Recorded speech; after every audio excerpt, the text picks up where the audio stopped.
Et salut à tous les myrmidons. Alors aujourd'hui je fais une petite vidéo pour présenter mes différentes colonies et fondations. Parce que vous étiez deux, trois à me l'avoir demandé, savoir ce que j'avais comme espèce et comment je m'en occupais. Donc ici on va commencer avec Crematogaster scutellaris, donc une chouette petite espèce qu'on peut retrouver dans plusieurs pays en Méditerranée. Enfin moi c'est surtout en France forcément, comme j'y pars en vacances, que je les rencontre. Alors ici, on part sur, on va dire oui, une jeune colonie, mais qui a, oui, pas loin d'un an et demi, 2 ans, on va dire. Alors pour la petite histoire, j'en recherchais. Je recherchais des gines, j'en avais pas trouvé, mais j'avais récupéré des amandes et en les cassant au fur et à mesure, je me suis rendu compte qu'il y avait bien une gine qui s'était retrouvée dans une des amandes quand je suis revenu en Belgique. Donc voilà, pour éviter de... Enfin, de toute façon, comme j'en cherchais de toute façon, je l'ai mis en tube. Elle a fondé assez vite. Elle a eu quelques petites ouvrières, c'était assez sympathique. Puis on a eu la première diapause. Et après cette première diapause, il y a eu quand même quelques mortes. Ça arrive parfois, mais voilà.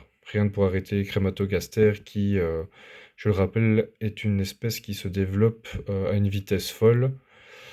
Donc ici, ben voilà, cette année-ci, elle a pondu vraiment en masse. Et voilà, ici, il y a la quasi-totalité des ouvrières que vous voyez. C'était encore il y a quelques mois du petit couvain. Donc je l'ai appelé Sibi. Je trouvais encore ça sympa de donner des prénoms un peu anciens à chaque colonie. On va dire que ça porte bonheur. Et donc ici, on peut voir, enfin, avec la qualité que j'essaye d'avoir, voilà. On peut voir la gine hein, ici, qui n'est pas non plus très grande. On va partir sur une taille similaire à l'Asius, hein. On va pas arriver sur de la Camponotus qui est quand même beaucoup plus stock. Et donc ici, voilà, on distingue les jeunes ouvrières qui viennent de naître. Il y en a quand même quelques-unes, avec la tête jaunâtre et qui deviendra rouge par la suite. Toutes les fourmis qui sont agglutinées ici, eh ben, elles protègent et s'occupent du couvain. Donc on peut l'apercevoir légèrement.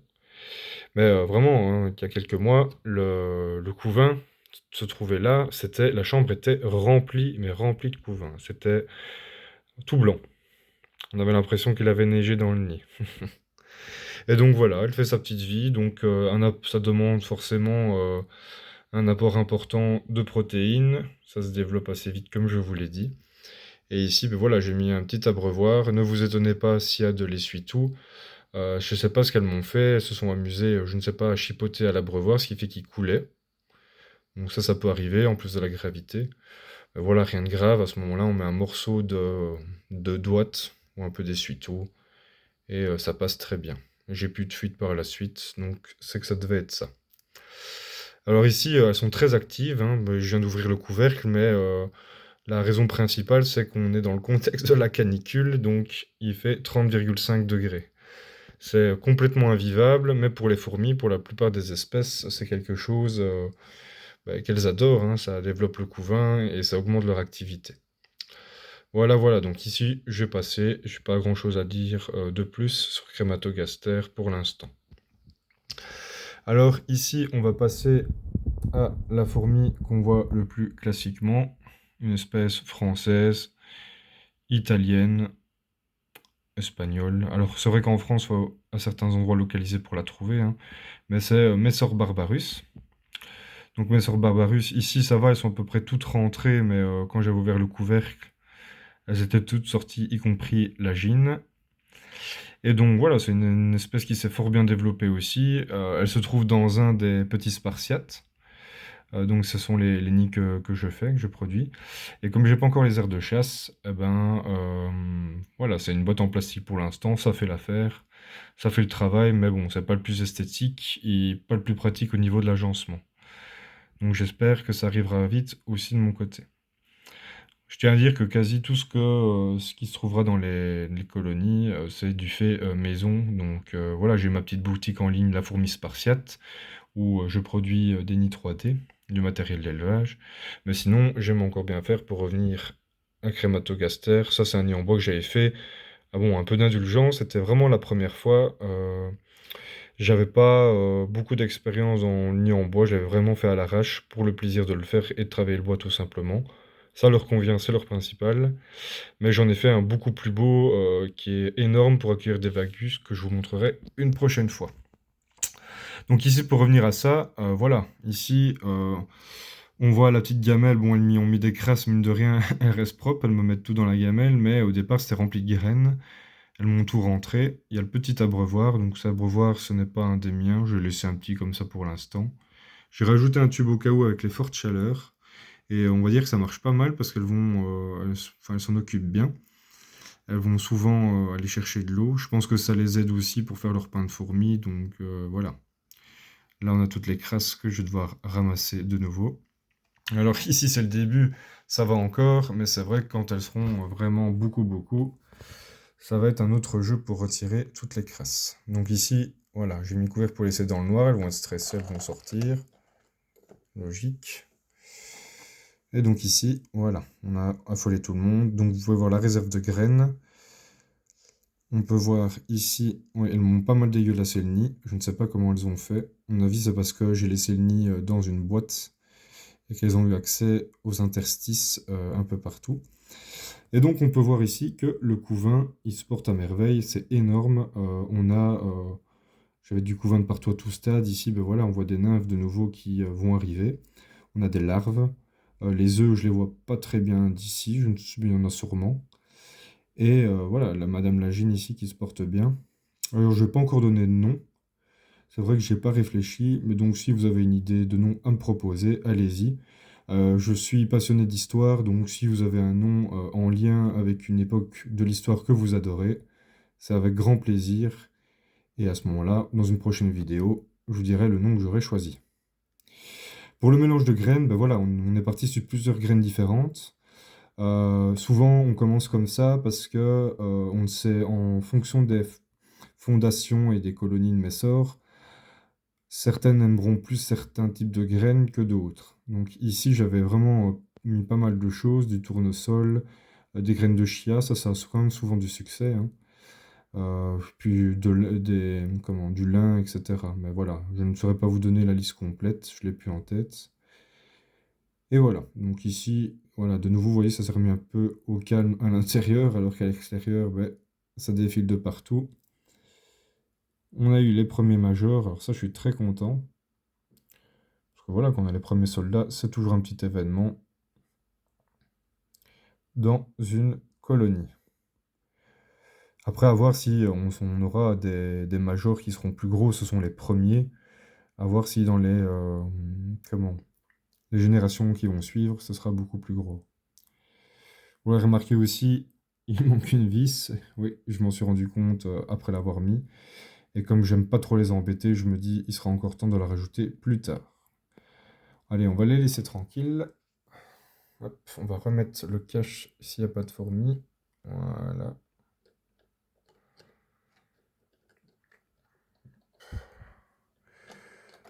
Voilà. Bon, temps de maîtriser avec la vidéo en même temps.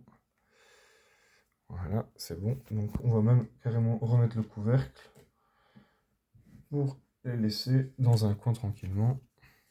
Parce que je suis vraiment du type à les laisser tranquilles, à n'y chipoter qu'une fois par semaine pour les nourrir, voir si tout se passe bien dedans, s'il n'y a pas de mortalité. Ben voilà, vraiment, on peut élever des fourmis, mais c'est vrai que ce qui est important, c'est de se rappeler que c'est des espèces qui peuvent être fort stressées, surtout chez mes sorts. Et donc, je trouve ça important de pouvoir leur laisser leur tranquillité à un max. Après, quand on fait de l'élevage, forcément à l'intérieur, c'est pour les observer, étudier les comportements, l'évolution de la colonie, donc c'est bien normal de les regarder, bien sûr. Ici, on va passer, ben voilà, ça, hop, je vais reculer la caméra. Voilà. Donc ici, ça fait partie des quelques gînes que j'ai.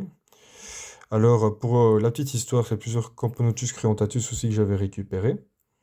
Elles avaient toutes pondu, je ne sais pas ce qui s'est passé, est-ce qu'il y a eu un coup de chaud ou quoi que ce soit. Puis le couvain a disparu. Et puis la diapose est venue, donc à ce moment-là, diapose, ben, je les ai mis dans mon frigo à vin.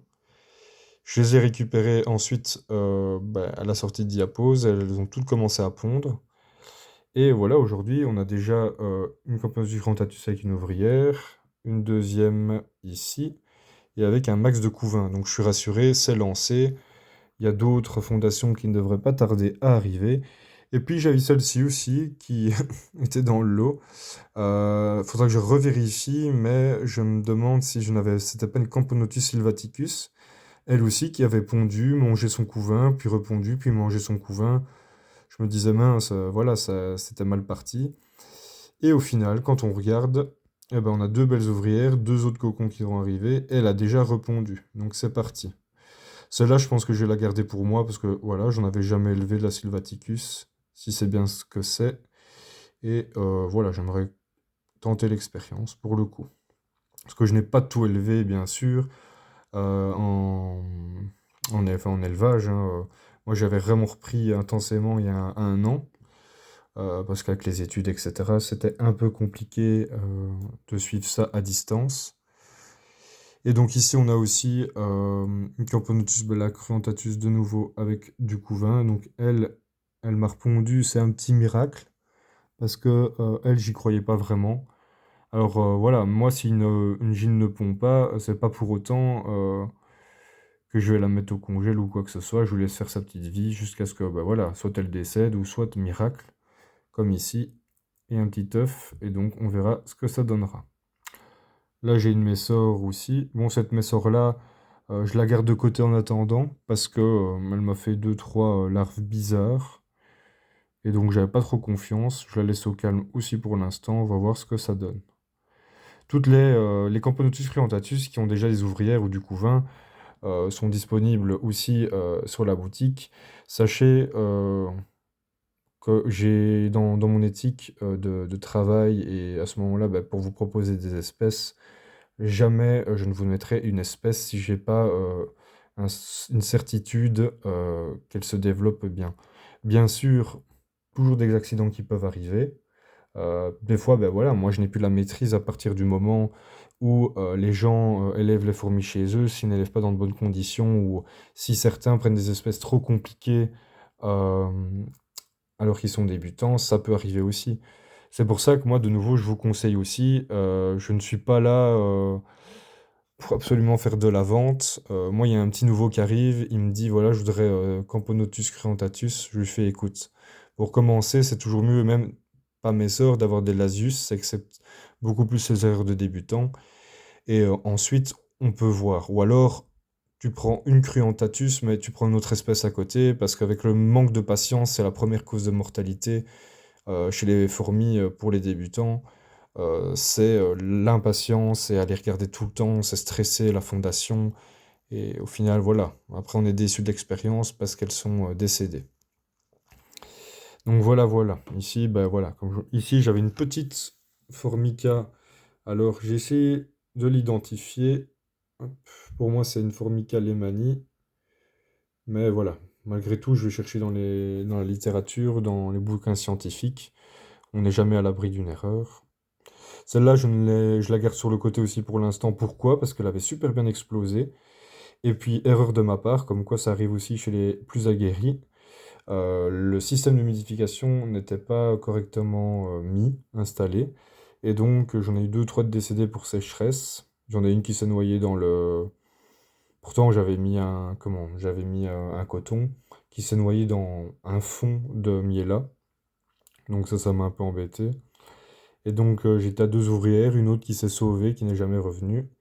Donc là, je suis revenu à une gêne avec une ouvrière et un peu de couvain qu'elle m'a repondu. Donc ça, je sais très bien qu'elle repartira. Juste lui laisser du temps.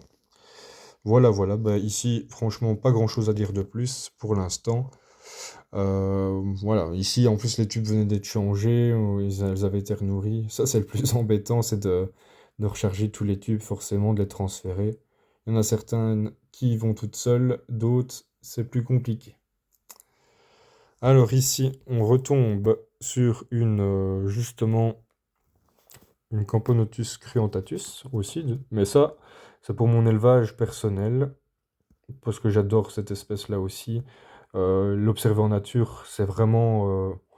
enfin, je trouve ça vraiment incroyable, en fait, parce que les couleurs, le rouge brique qu'il y a sur l'abdomen, est magnifique. Et ensuite, voilà, les comportements, moi j'ai déjà observé plusieurs fois le comportement où après une pluie, elles sortaient toute la terre, elles avaient des boulettes de terre qu'elles sortaient de leur nid, vraiment des travailleuses et en même temps une beauté par l'espèce en elle-même, hein. Donc ici il y a deux tubes, il y a un sec, bien sec, et il y a un humide que j'ai remis, mais la gine ne veut visiblement pas encore sortir, donc c'est qu'elle y est bien. Je ne touche à rien. Et on voit ici les ouvriers en train d'explorer. Donc c'est une jeune fondation aussi, hein, mais ce qui explique qu'il n'y a pas de major pour l'instant. Camponotus, c'est assez lent au démarrage pour la plupart. Certaines vont plus vite que d'autres, mais voilà, il y a quand même un démarrage plus lent, ce qui fait que l'espèce est un peu plus compliquée aussi, parce qu'il faut être patient de nouveau, il n'y a pas de secret. Ici, je m'étais mis un peu de décor, ben, voilà, de l'ocre, type provençal, que j'aimais bien. Là, de nouveau, pareil, j'ai mis de l'ouate. Alors, pas parce que ça coulait, mais de nouveau, cette petite chipie s'amuse à mettre du sable dans la réserve d'eau. Et donc, ce qui fait que ça s'imbibe et puis ça coule.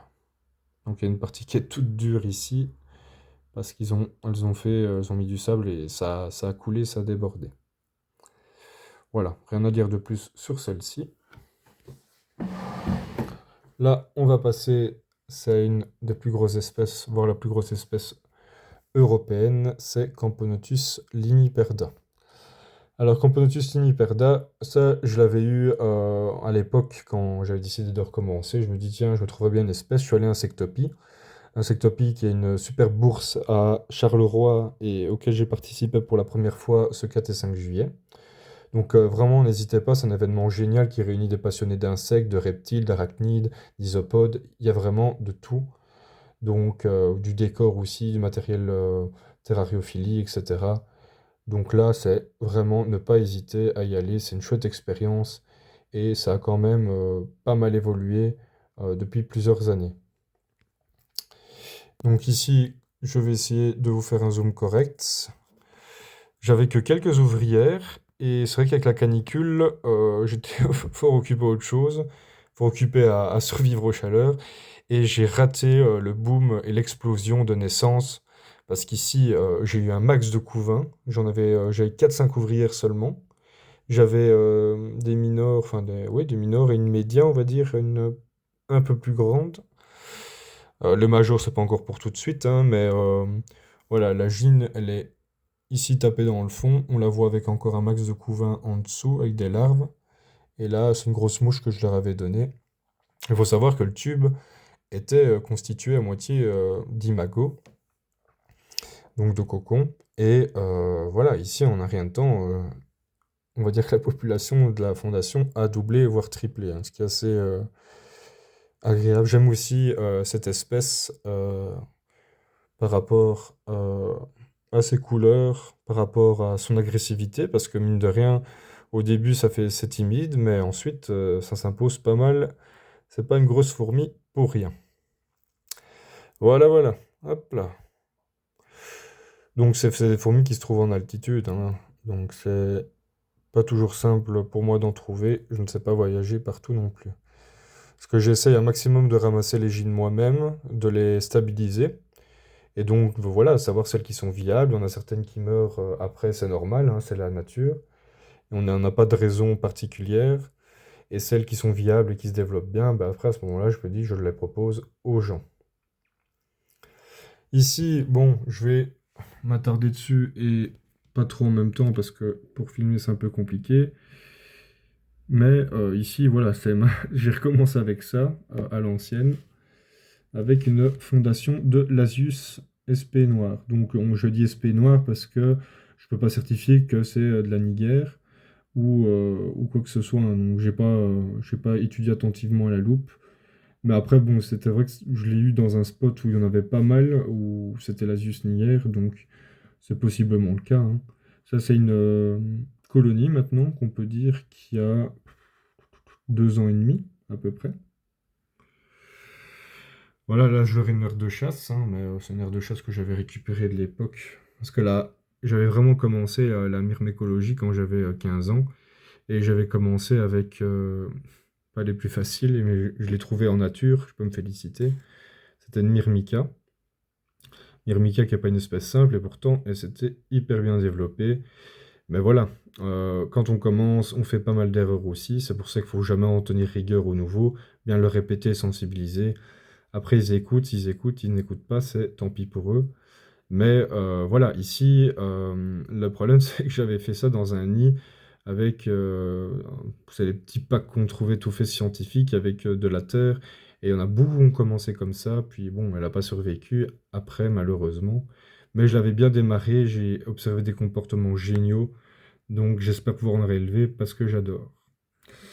Donc ici, pour revenir à la Zuniga, ben voilà, ici on a le petit cimetière, là où il y a toutes les crasses, elles m'ont fait 3 endroits, mais c'est toujours les mêmes, donc c'est plaisant, plus facile pour ramasser. Là, je venais de les nourrir, hein, il y avait pas mal d'activités, et là, ben voilà, on peut voir qu'elles se baladent pas mal. De nouveau, les chippies mettent des crasses dans l'abreuvoir, ce qui le fait couler. On voit pas grand-chose en tube, je ne suis même pas certain qu'on verra la gine, donc veuillez m'en excuser, j'essaierai de faire une vidéo pour chaque espèce un peu plus précise avec des plus gros plans photos. Voilà, voilà. Hop. D'ailleurs, voilà, il y a une petite réfractaire qui a décidé de partir. Donc, ça peut me permettre en même temps de vous montrer. Bon, je vais essayer de maîtriser les deux à la fois.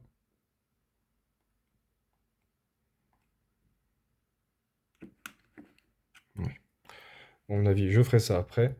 Parce que le téléphone dans la main et la pince dans l'autre, c'est pas simple. Mais donc voilà, donc oui, ici, important, c'est d'avoir une pince souple, hein, c'est ce qui permet d'attraper les fourmis sans les blesser. Donc voilà, moi j'avais les petites miennes, les personnalisées, parce que voilà, j'avais envie de faire un truc avec mon logo. Et donc, voilà, voilà. Ici, c'est le haut plomb, donc c'est le nid au-dessus du spartiate. Alors quand je l'ai branché, j'espérais que tout le monde déménage dedans tout de suite, ce qui ne s'est pas fait. C'est pas grave de nouveau, hein, c'est vraiment laisser le temps et un rythme aux fourmis. C'est elles qui décident. Mais voilà, si je l'ouvre, il y a quand même des fourmis dedans. Voilà. Ici, avec les fortes chaleurs, bah, il n'y a même plus, on va dire, d'humidité. Il faudrait que je revérifie. Mais sinon, à l'intérieur du nid, il y a de l'humidité la plupart du temps. Et vous voyez qu'il est quand même habité. Il y a même parfois du couvain dedans. Donc elles le déplacent quand elles veulent. Mais voilà, le tube là, elles se sentent mieux à mon avis dedans. Il va commencer à sécher, j'ai plus remis d'eau. Et donc elles vont sûrement bouger plus tard dans ce nid-là. Je les ai directement remises là-dedans parce que malgré que les chambres soient grandes, ce qu'on pourrait dire, elles stressent vite. Mais ici, la colonie a déjà 2 ans et demi. Et malgré que ce soit des grandes chambres, je trouve que c'est assez confiné et c'est ce qu'elles aiment, hein, par les formes. Elles peuvent se mettre dans des coins, etc. Et donc voilà, j'ai décidé de laisser et de voir ce qui se passera. Ils ne sont pas en danger de toute façon. Ah ben voilà, si t'as apprécié la vidéo, ben, n'hésite pas à me le dire ou à suivre la page. Tu peux me suivre sur Instagram, sur Facebook, La Fourmi Spartiate. Si tu as des questions, j'y réponds bien sûr avec grand plaisir. Je suis là pour ça aussi. Le but, c'est aussi d'offrir des conseils, permettre à chacun d'avoir une chouette expérience et de se lancer dans la chouette passion qu'est la Myrméco. Alors ouais, on va peut-être l'attraper ici du coup. Hop. Ah ben voilà. Trop rapide pour moi. Ah ben voilà, je l'ai eu. Hop, c'est bon. Hop, un deuxième. Bon, à mon avis, je vais laisser soit trop ouvert, soit je dois remettre l'anti-évasion. Ouais, non, même pas. En fait, je crois que c'est la première qui est tombée trop vite et qui s'est remis là. Ok. Hop. Donc voilà, donc vraiment pas hésiter aussi. Moi, j'adore, c'est sensibiliser aussi les gens à la découverte de la myrmécologie, hein, donc souvent j'en parle autour de moi en tant que passionné, mais s'il y a des questions, j'aimerais bien faire des présentations dans des classes aussi, pour justement expliquer un peu ce qu'est la fourmi, son cycle de vie, quelques particularités assez sympas. Et voilà, j'en profite exactement pour vous présenter, quand je vous présente tout ça, j'en profite également pour vous dire que vous n'avez vu aucune espèce exotique chez moi, c'est pas un hasard. Moi, je me spécialise dans la fourmi européenne pour plusieurs raisons, parce que d'un point de vue éthique, voilà, c'est très bien pour ceux qui font de l'exotique, je ne juge pas. Chez moi, bah, le but ici, c'est vraiment de faire redécouvrir ou faire découvrir tout simplement les belles espèces qu'on a en Europe, les différences de comportement, parce qu'on a une richesse incroyable en termes de fourmis. Et on s'en rend pas toujours compte parce que souvent, bah, on est attiré par les couleurs. C'est vrai que dans les exotiques, il y a pas mal de couleurs, il y a pas mal de comportements intéressants, bien sûr, hein, mais il y a des fourmis qui sont déjà plus délicates, qui viennent pas du milieu. Et puis voilà, moi je voulais éviter que ma trace, que la trace que je laisse est la moins polluante possible, donc éviter pour les trajets aussi de longues routes pour recevoir les fourmis. Parce que bien sûr, à ce moment-là, je n'irai jamais moi-même chercher les fourmis en Amérique, en Asie ou quoi que ce soit, hein. Donc, pour ça aussi que je reste sur de l'européenne. Je sélectionne moi les fourmis, ou alors les gens qui le font pour moi, je sais qu'ils sont corrects. Et ça vous permet, vous, plus tard, bah, d'avoir des fourmis dans la boutique qui sont safe, qui sont éthiques et qui sont bien traitées, qui sont en bonne santé. Voilà. Bah, les myrmidons, je vous dis à plus tard et que tout aille bien pour vous et bon courage avec cette canicule. Hurrah Myrmidon!